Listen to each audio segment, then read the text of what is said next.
Ayan, magkakata po tayo ngayon ng alimasag na maliliit. Ayan. Ayan po yan. Yan po kami na yung bagong lang kalilis ng garden. Malinis po yan.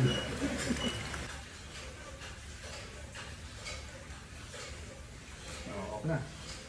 Ligis na po tayo ng bawang sibuyas.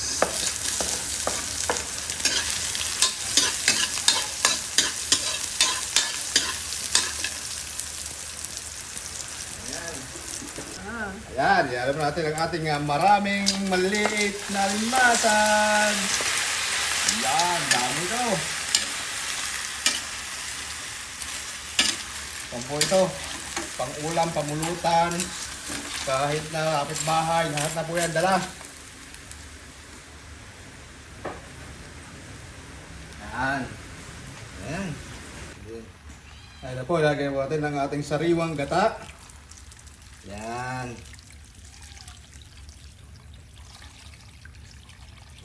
Sariwa po ito, galing ito sa kapitbahay na niyog. Ninakaw lang namin to. Siya na kayo, wala kami niyugan.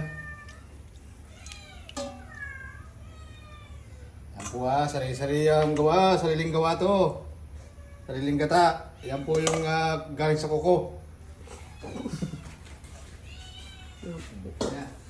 So yan po, haluin natin, nalagyan natin ng kanyang mga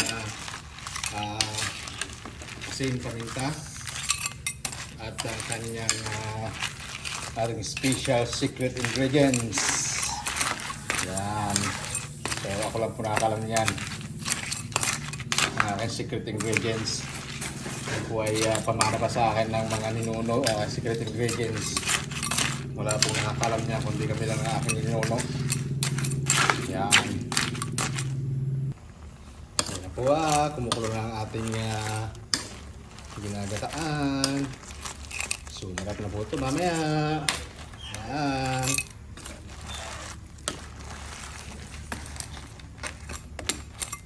So hindi po tayo pwede naglagay ng maanghang na sili dito kasi may mga bata po dito kumakain. Kaya kanyahan ang sausawan mamaya. Ito na po yung ating nilulutong ayaman na napakasarap, luto na po siya. Yan. Thank you for watching. Have a nice day.